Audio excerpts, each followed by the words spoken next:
Caríssimos irmãos, irmãs, boa noite para todos. Que Jesus possa nos abençoar. Para nós é um motivo de muita alegria estarmos de volta nesse espaço bendito que nos oportuniza, nas noites de terça-feira, nos reunirmos para estudar a doutrina espírita nesse programa Amor e Sabedoria de Emmanuel. Nós vamos dar continuidade ao temário que foi sugerido para nós, Meimei, um amor das estrelas. E hoje nós vamos trabalhar com um subtema, um drama medieval. E para iniciar o nosso trabalho, nós gostaríamos de buscar na introdução do Livro dos Espíritos alguns pontos muito importantes que são princípios básicos da doutrina e que vão efetivamente nos auxiliar nas reflexões da noite de hoje. E antes de mais nada, convido a todos para participar, encaminhando seus comentários, suas perguntas. À medida do possível, nós vamos tentar trabalhar sem a pretensão de responder, mas sim elaborar alguns pontos que possam nos auxiliar. Eu inicio a minha fala abraçando a todos vocês da Rede Amigo Espírita que se encontram acompanhando no site principal, a vocês, queridos amigos da Sala Falando Espiritismo, os nossos companheiros da Rádio Fraternidade de Uberlândia, os nossos irmãos da Rádio Nova Fraternidade de Maceió. Para nós, então, é um motivo de muita alegria.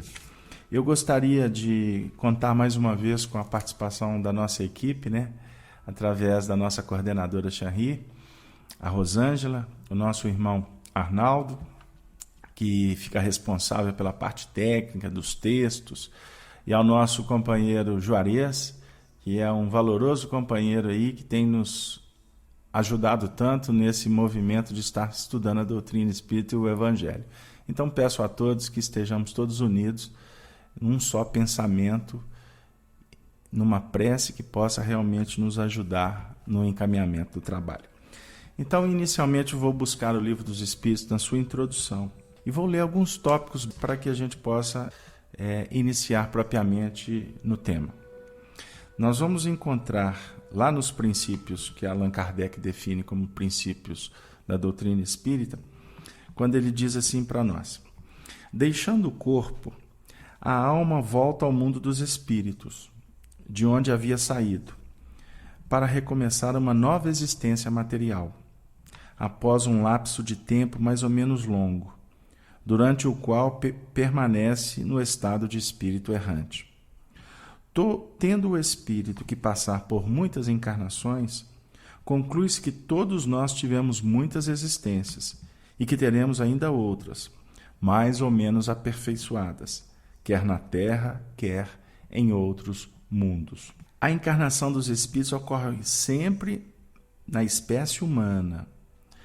As diferentes existências corporais do espírito são sempre progressivas e jamais retrógradas. As qualidades das almas são as do espírito que está encarnado em nós. Assim, o homem de bem é a encarnação de um espírito bom, e o homem perverso a de um espírito ainda impuro. A alma tinha sua individualidade antes de encarnar e a conserva depois que se separa do corpo. À sua volta ao mundo dos espíritos, a alma encontra todos aqueles que conheceu na terra, e todas as suas existências anteriores se refletem na sua memória, com a lembrança de todo o bem e de todo o mal que fez. Os espíritos encarnados habitam diferentes globos do universo. Os espíritos não encarnados ou errantes, ou seja, que se encontram na erraticidade, não ocupam uma região determinada e circunscrita. Estão por toda parte, no espaço e ao nosso lado, vendo-nos e acotovelando-nos sem cessar. É toda uma população invisível que se agita em torno de nós. Os espíritos exercem sobre o mundo moral e mesmo sobre o mundo físico uma ação incessante.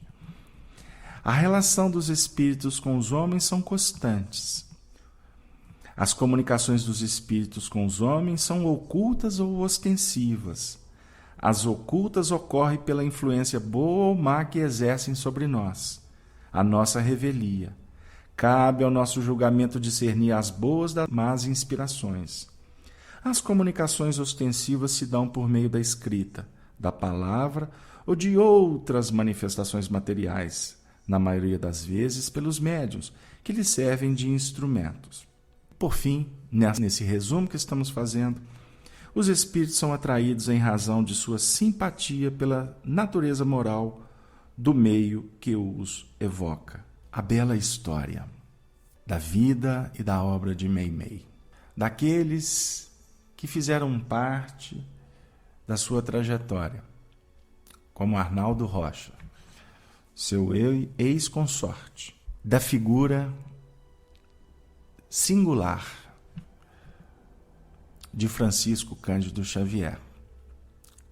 Após a partida de Meimei, se transforma no médium que vai representar o pensamento de Meimei junto do seu ex-consorte Arnaldo. A história que nós trabalhamos alguns dos seus aspectos nas 2 últimas semanas mexeu profundamente com o coração nosso, que tivemos a oportunidade de, inclusive, registrar essa história através da biografia que escrevemos, Chico, Diálogos e Recordações. Mas também no movimento em que sempre somos convidados a promover, para relembrar este momento importante da história desses corações e que depois se transformaram também em personagens importantes da história do Espiritismo no Brasil. Nós sentimos, é uma forma que a partir dessas histórias a espiritualidade, na operação do nosso entendimento, nos aproxima um pouco do que Allan Kardec vem nos mostrar sobre o progresso da alma, a necessidade da reencarnação, o retorno para a pátria espiritual, quando vamos reencontrar com aqueles corações que amamos, com a complexidade da eternidade que nos aguarda, com o resultado das ações que empreendemos no próprio desiderato desta última encarnação, como também iremos nos deparar com aspectos que envolvem a nossa trajetória em outras existências. Também a misericórdia da providência divina, que faculta para todos nós o retorno para nos intercambiar com aqueles que ficaram na terra, principalmente aqueles corações vinculados ao nosso e o nosso ao deles, pelos veículos da simpatia, da afinidade. Em determinados momentos conseguimos nos comunicar pelo pensamento, mas pela faculdade da emancipação da alma, através do sono e dos sonhos, quando, numa dimensão espiritual, aqueles que estão na terra encontram mais facilidade para comunicar com os espíritos que se encontram, então, nestas faixas superiores, mas também a providência divina, através dos tempos, nas tradições religiosas, sempre apresentou para nós a veracidade da comunicação ostensiva dos espíritos com os encarnados, através da faculdade mediúnica. Em todas as religiões, em todos os tempos, Deus oferece para o homem essa ponte bendita para que ele possa ir recebendo as revelações de ordem a indicar para ele uma caminhada nova, em que ele, descobrindo valores mais espiritualizantes, venha, como espírito, estabelecer esta ligação com o Pai.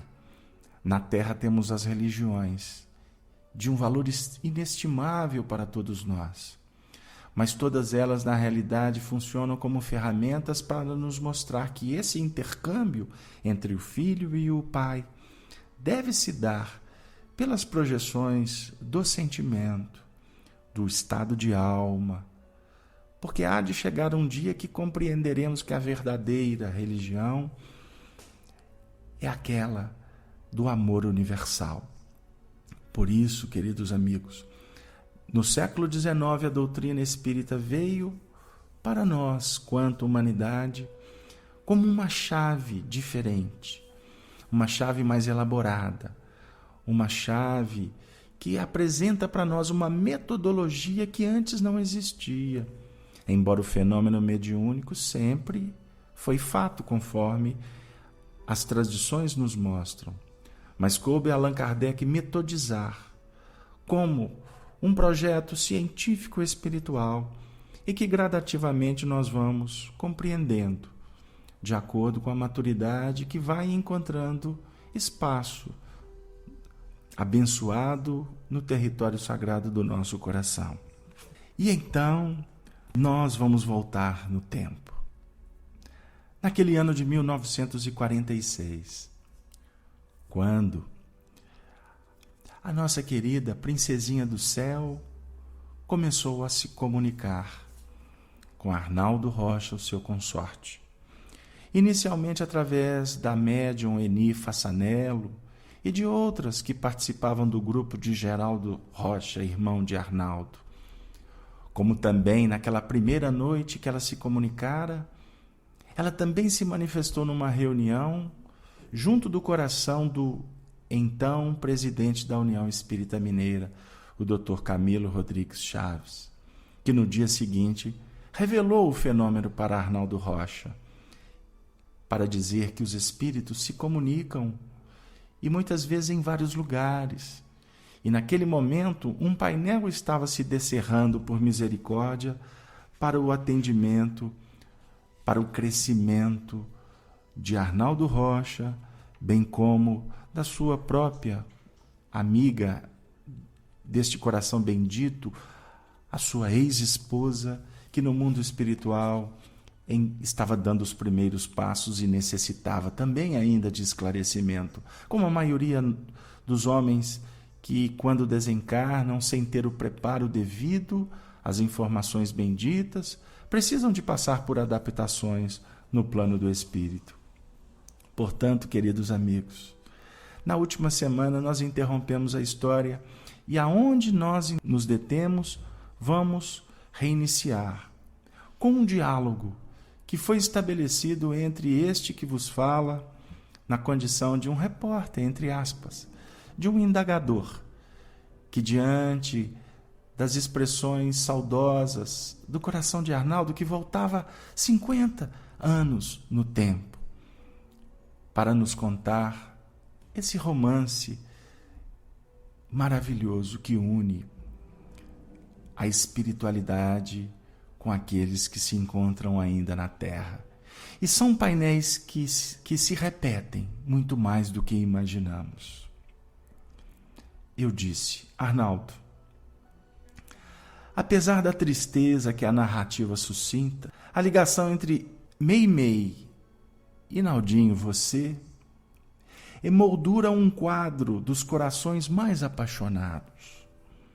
Conte um pouco para nós sobre esse romance e a participação de Chico Xavier que se tornou, após a partida de Meimei, em legítimo portador das mais belas missivas entre a terra e o céu.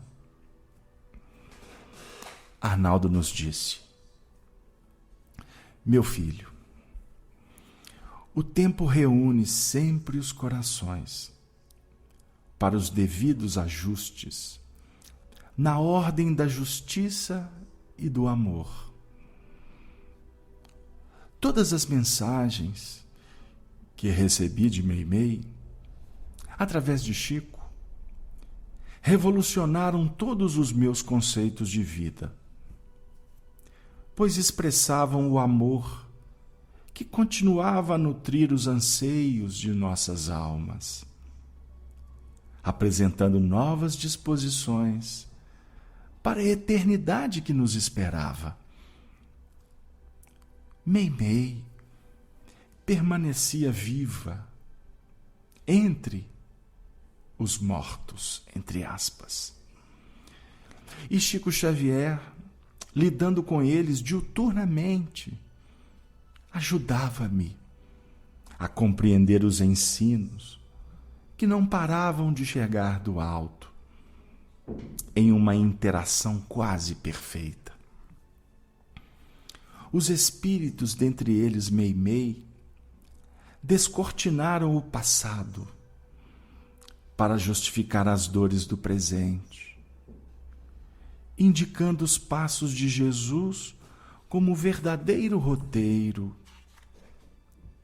da definitiva libertação espiritual. Nesse período, meu filho, é que aprendi a ser, na expressão popular, um viúvo quase feliz. Arnaldo, interrompi o ancião bondoso.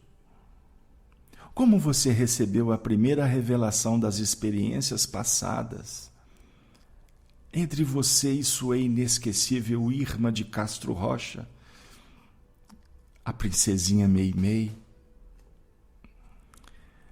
A primeira revelação, caroável irmão, sobre o nosso passado, veio através de uma carta de Meimei, em que ela descreve uma história do século XI, na qual formávamos uma bela família, até que o esquecimento dos compromissos conjugais arregimentasse sofrimento para os nubentes.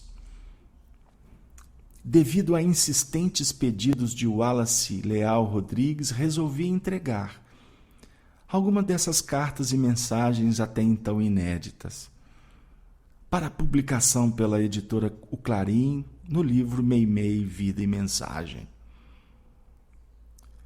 Caríssimos irmãos que nos acompanham agora na Rede Amigo Espírita, para que continuarmos a ser fidedignos ao texto original, interrompemos novamente a descrição de Arnaldo para brindar o ouvinte, amigo, com uma bela missiva de Meimei ao seu querido sozinho. Antes de iniciar a leitura, Arnaldo nos contou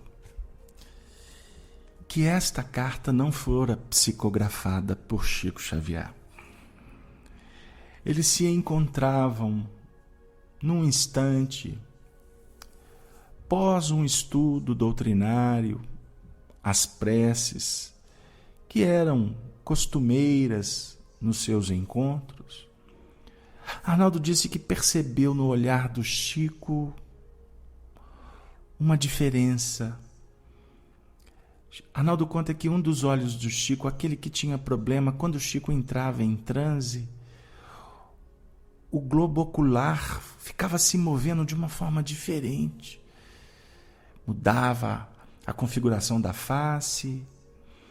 Então, nesse momento, o Chico disse para ele: Naldinho, permaneça em prece, porque a nossa princesinha, ela quer narrar uma história.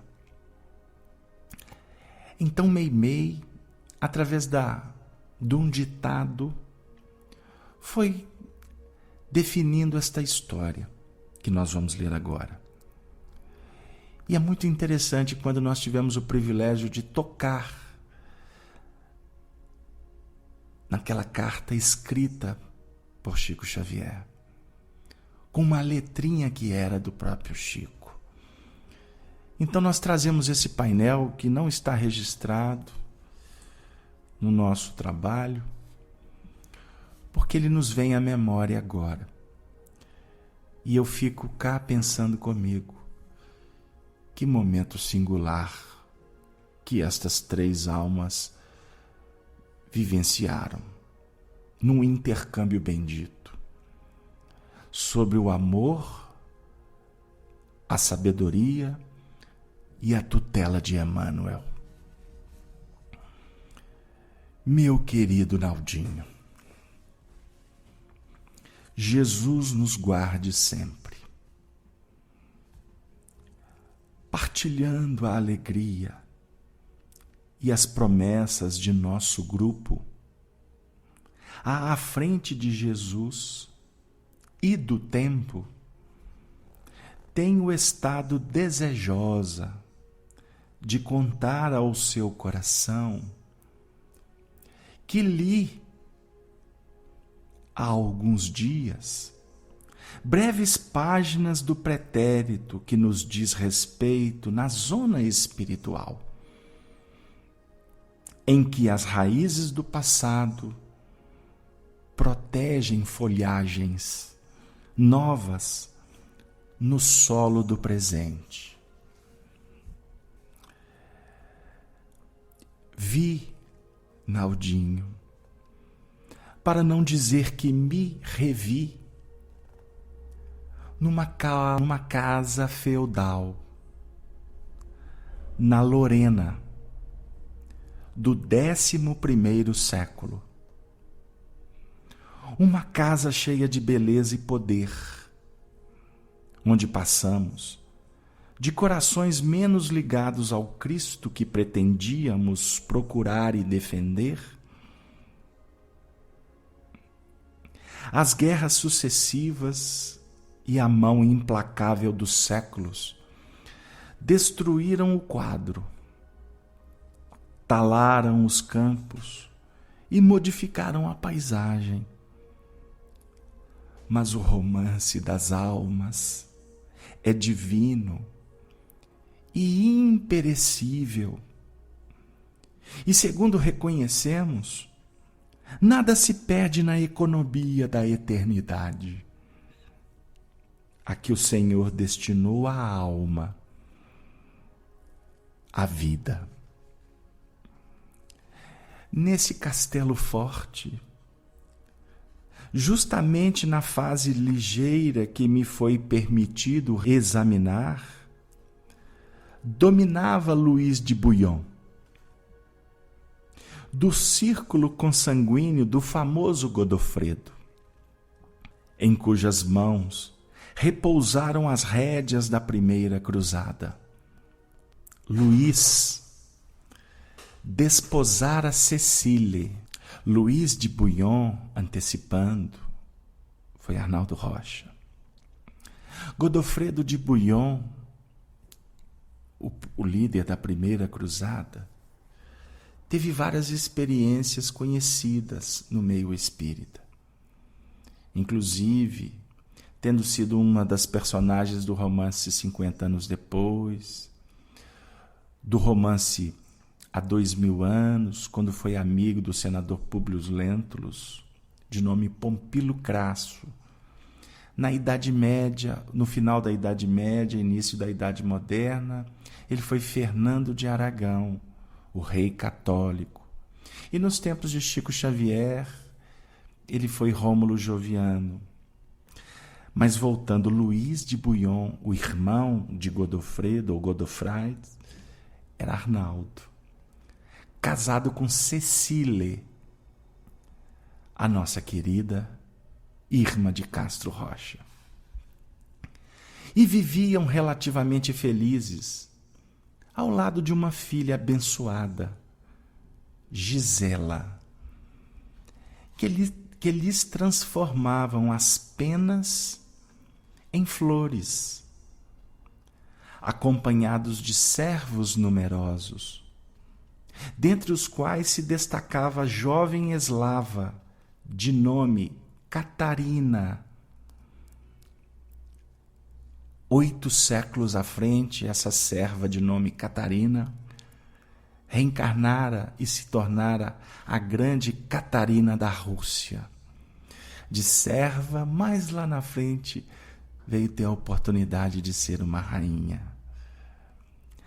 A luta na Ásia, toda de aventuras incontáveis, requisitou igualmente o castelão, Luís, que foi compelido a tomar posição junto de do seu irmão mais novo, de nome Carlos, que casara no centro da França, aliando-se à família estranha aos seus.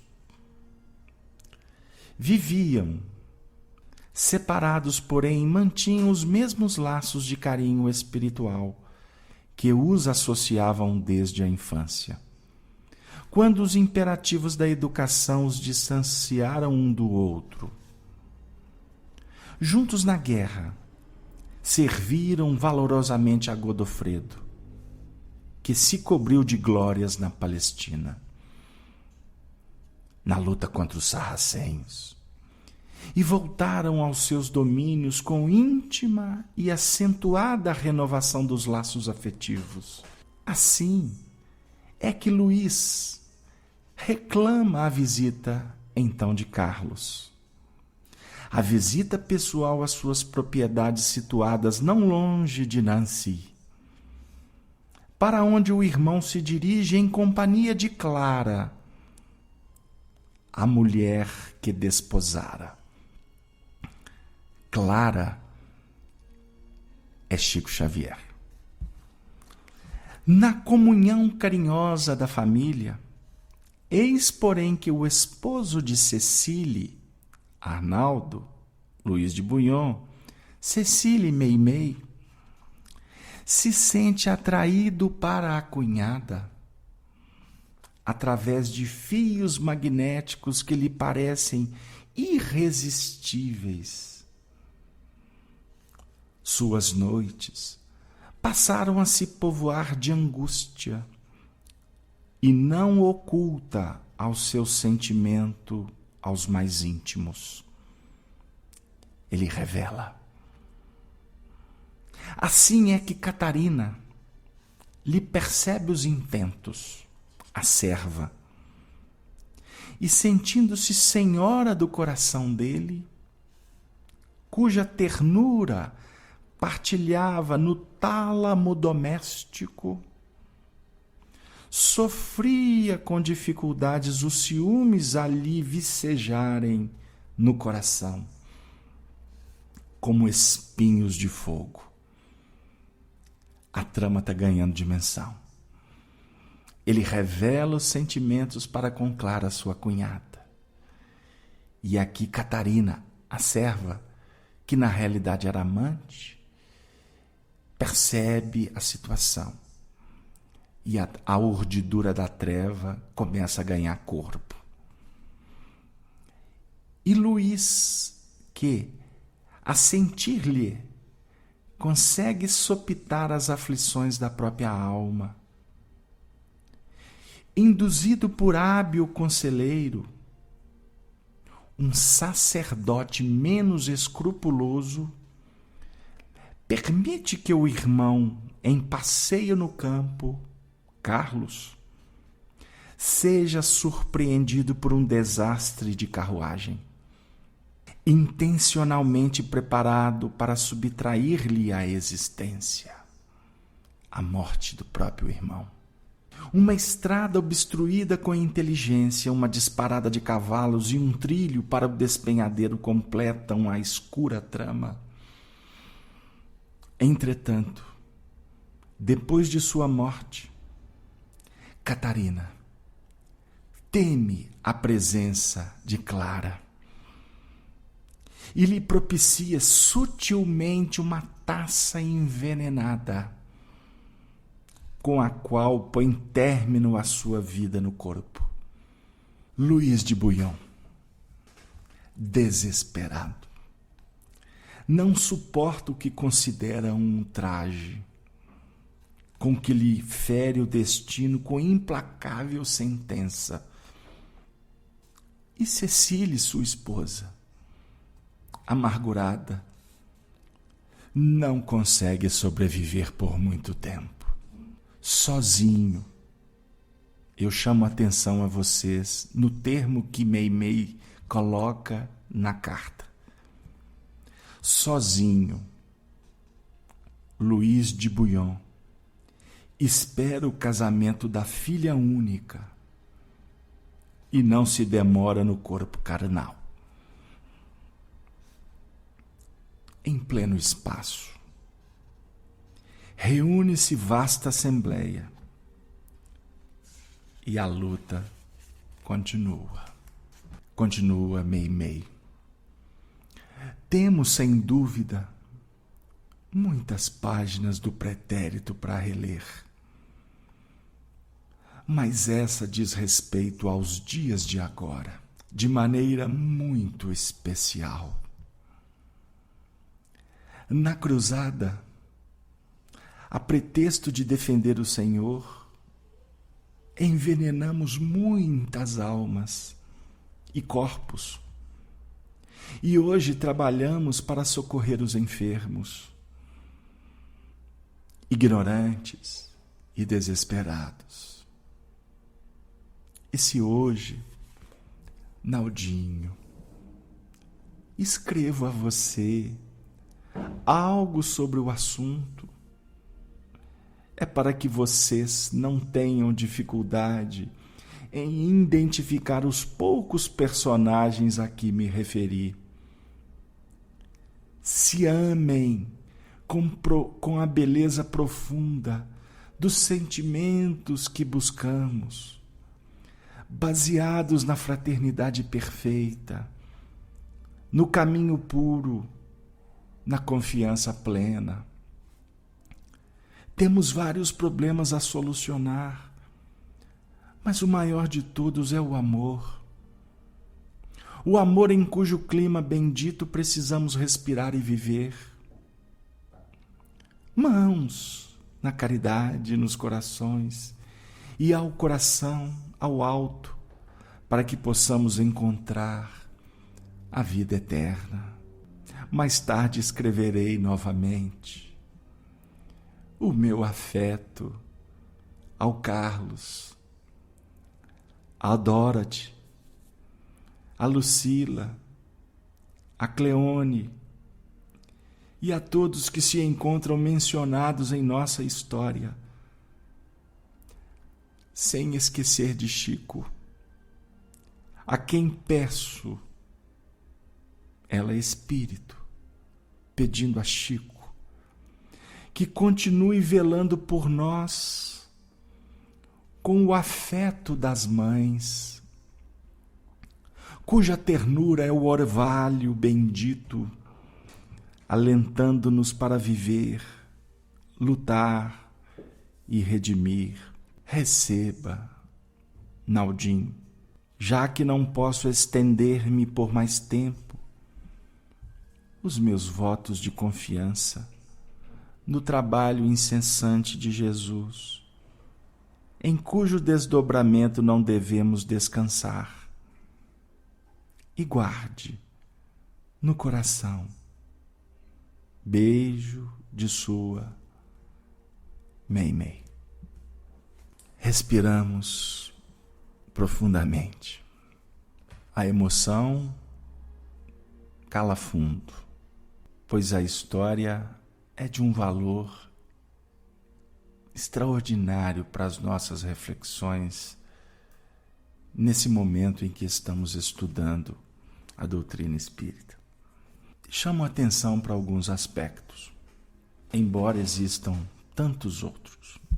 Ela fala no início da carta que no mundo espiritual ela foi convidada para ler uma história que envolvia a passagem dela, Meimei, exatamente 9 séculos antes daquele período da sua desencarnação que se deu em outubro de 1946. Porque aquele drama, de todas as histórias, a espiritualidade entendeu que era o mais rico de elementos que justificava o encontro de Arnaldo com Chico, de Arnaldo com Carlos, seu irmão, com a Dorothy, parente deles também, de Cleone Matos, uma trabalhadora do movimento espírita aqui de Belo Horizonte, vivia no bairro da Floresta. Todos eles envolvidos nas teias da amizade nesse processo do século XX. Meimei parte para o mundo espiritual. viveu com Arnaldo um casamento muito breve, marcado por experiências dolorosas, as suas doenças, as suas dificuldades, mas viviam dentro de um envolvimento, de um profundo amor, carinho e respeito mútuo. Como Arnaldo falava de Meimei, que era frases que ele usava: éramos muito felizes, ela era uma pessoa muito especial, fomos o casal mais apaixonado da história. Ela tinha muito ciúme do seu cigano. Hoje compreendo mais esse sentimento pela própria significação da palavra cuidado. Ela adocicava os momentos mais difíceis e alegrava ainda mais os instantes de ventura. Era uma mulher muito simples, com uma grande capacidade mnemônica, carismática, carinhosa, prestativa, companheira e bondosa por excelência. Nós narramos na última semana as palavras do Arnaldo. Para vocês terem uma ideia, na saída da cerimônia de nosso casamento, deparando-se com um mendigo que se arrastava na porta da igreja São José em Belo Horizonte, inclinou-se e beijou-lhe a testa e deu-lhe o seu buquê de noiva. E os seus olhos, para minha surpresa, ficaram marejados de lágrimas.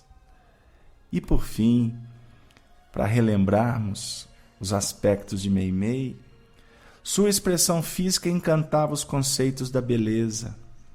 Alta, 1,70 m, cabelos pretos, lindos, sedosos, ondulados e compridos, abaixo dos ombros, olhos grandes e negros, expressivos e inteligentes. Era uma beleza incomum. Éramos amigos e dessa amizade um dia criamos coragem e fizemos juras de eterno amor. Era assim que ele falava de Meimei. E ela partiu e deixou num processo de profundas tristezas, numa depressão que levou-o a perder 20 quilos em pouco tempo. Depois do encontro de Arnaldo Chico, a primeira comunicação, ela vem então trazer essa carta que vai dizer do motivo do sofrimento do seu sozinho.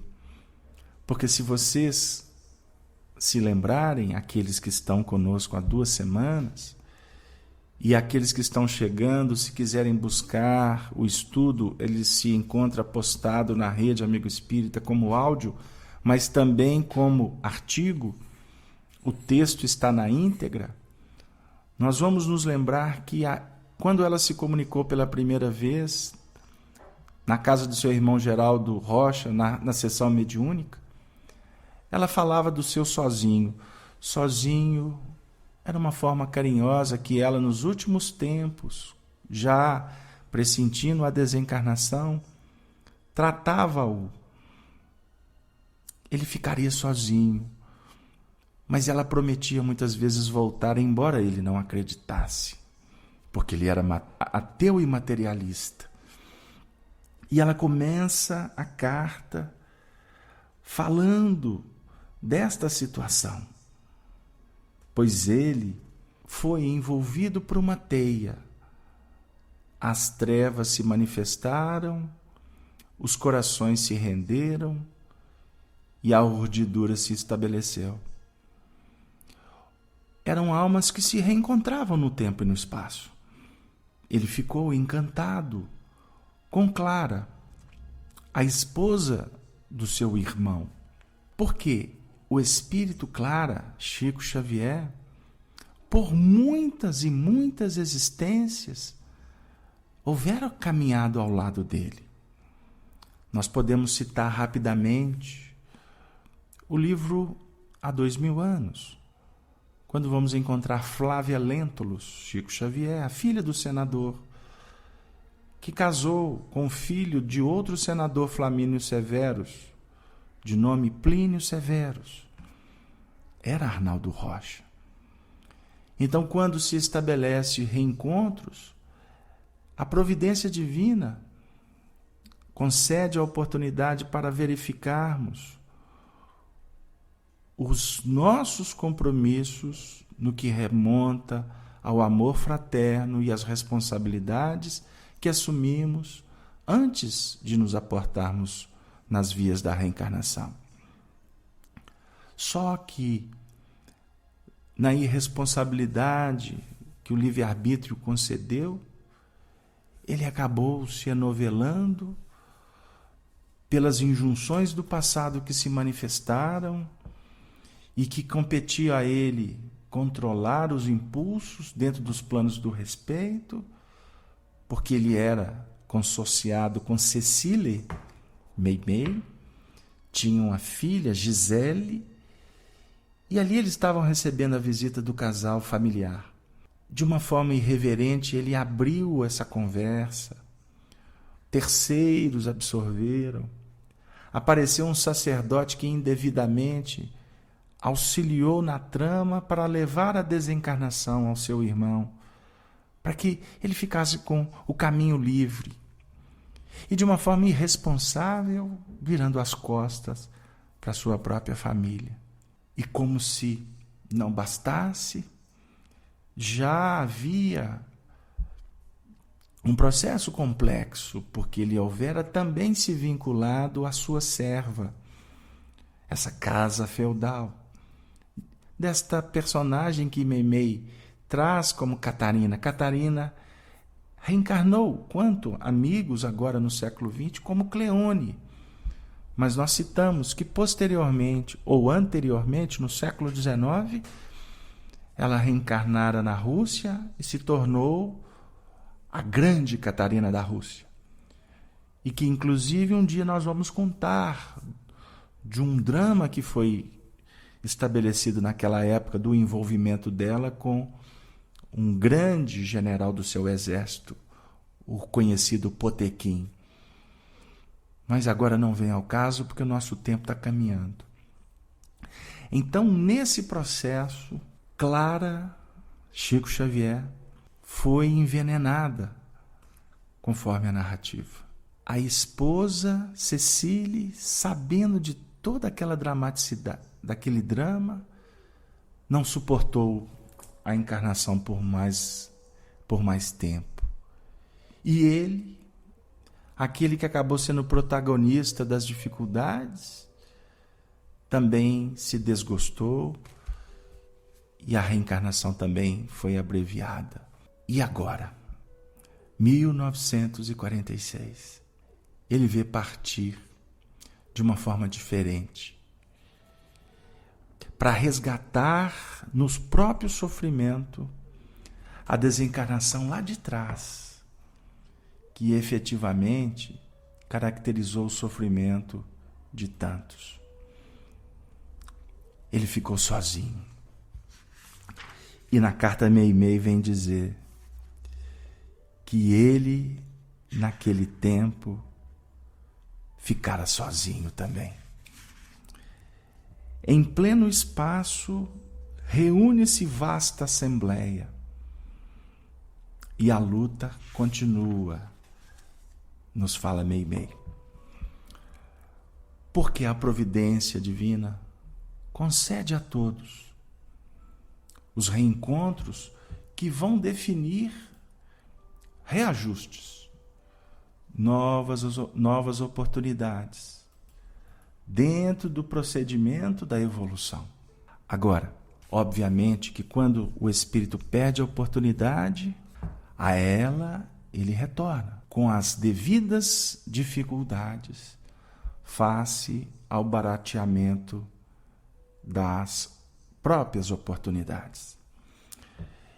E com isso, meus amigos, nós vamos aqui encontrar a figura de Jesus, que reúne a todos eles, inclusive nesse século XX, concedendo a doutrina espírita como um caminho para que eles pudessem percorrer através da divulgação das bênçãos do Evangelho e, acima de tudo, da vivência do conteúdo que efetivamente veicularam dentro dos seus corações. E dentro de todo um processo de renovação, essas almas foram se agigantando, crescendo, se dedicando, e dentro dos planos das famílias, porque sabemos que existem a parentela espiritual, que vai definindo um processo de cooperação no trabalho da redenção. Como estamos agora, envolvidos por espíritos afins que caminham conosco na terra, como aqueles que nos abençoam, nos inspiram, oram por nós e que se encontram no plano espiritual, não distantes, presentes. Porque o amigo é um presente de Deus, eu não posso conceber um amigo distante. Obviamente podemos estar separados por atribuições, por responsabilidades, mas o sentimento é aquele veículo que aproxima os corações dentro da poesia do amor celestial. E de uma forma muito carinhosa e respeitosa, agradecida, Meimei despede de todos e reverencia Chico Xavier. E é muito interessante, porque Chico recebe o ditado e transmite com fidelidade nessa missiva para Arnaldo Rocha. E a gente fica pensando na pureza do coração de Chico naqueles tempos lá de trás, quando ele aceita o ditado de Meimei, né, e escreve o agradecimento de Meimei a ele na condição de uma mãe espiritual. Uma mãe espiritual. E a gente fica pensando como que muitas vezes as pessoas não conseguem enxergar a magnitude dessa mãe que nós carinhosamente costumamos a dizer que Chico foi a grande mãe do movimento espírita.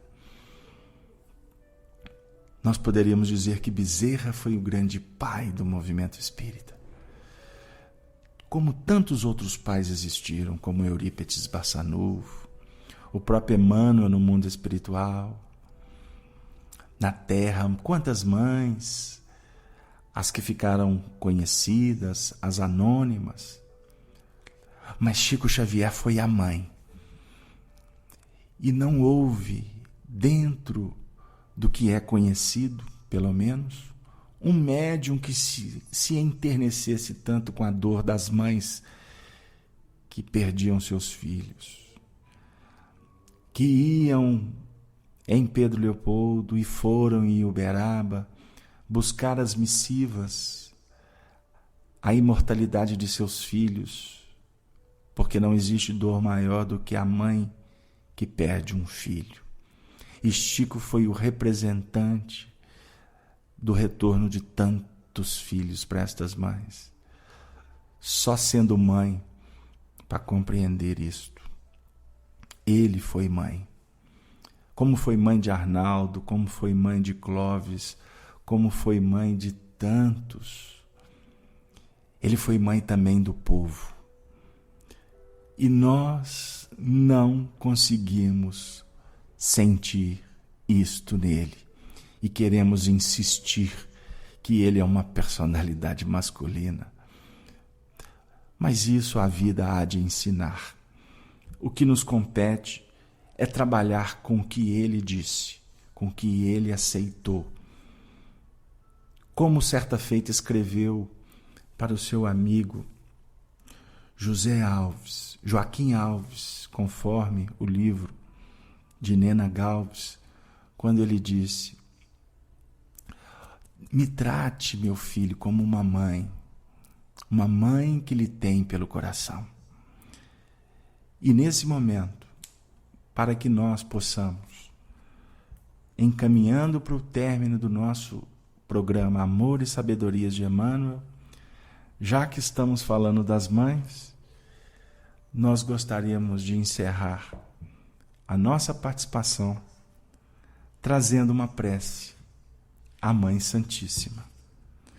Uma prece que foi proferida através dos condutos psicofônicos de Chico Xavier no Grupo Meimei, exatamente no dia 10 de maio de 1956, portanto, pelo espírito de Anália Franco. Mãe Santíssima, soberana que recebestes na palha singela o Redentor da humanidade, sem te rebelares contra as mães felizes que afagavam espíritos criminosos em palácios de ouro, ensina-nos a entesourar as bênçãos da humildade.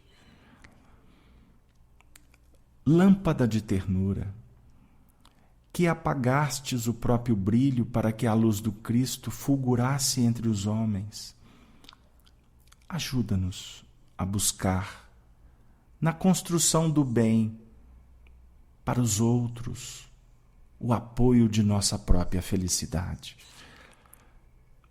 Benfeitora, que te desvelastes incessantemente pelo mensageiro da eterna sabedoria, sofrendo-lhe as dores e compartilhando-lhe as dificuldades, sem qualquer pretensão de furtá-lo aos propósitos de Deus, auxilia-nos a extirpar do sentimento as raízes do egoísmo e da crueldade, com que tantas vezes tentamos reter na inconformação e no desespero os corações que mais amamos.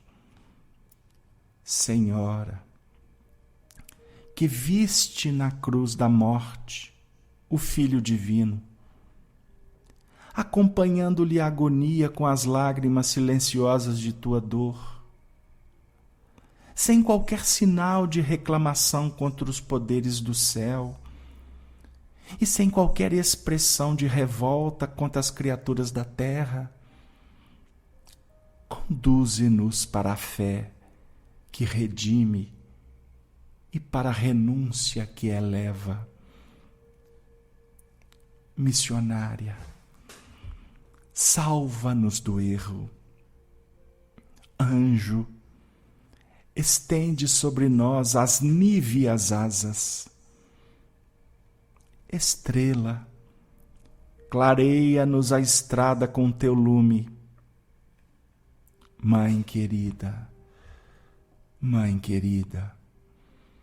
agasalha-nos a existência em teu manto constelado de amor.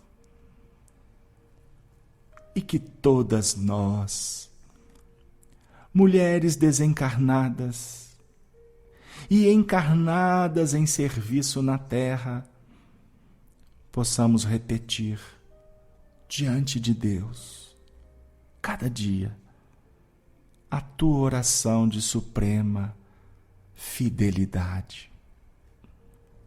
Senhor,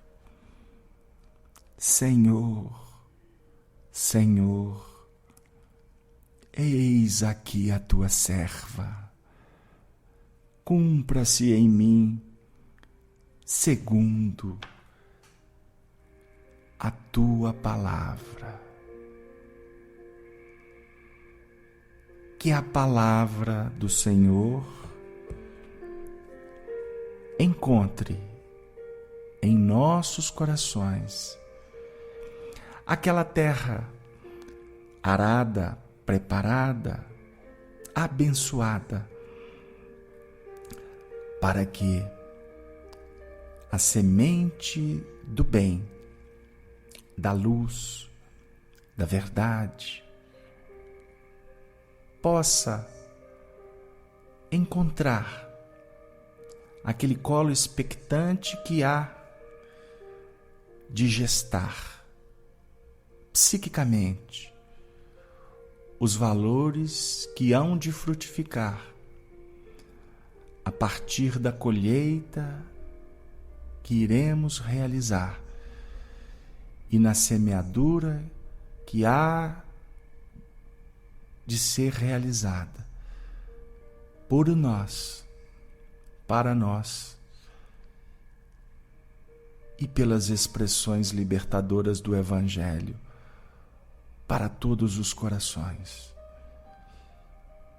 Que possamos lembrar da família de José e Maria, recebendo o menino Jesus na manjedoura da simplicidade, na robustez da humildade, aquele ponto que há de ser o referencial para o nosso encontro definitivo com o excelso amigo Jesus, o Cristo de Deus,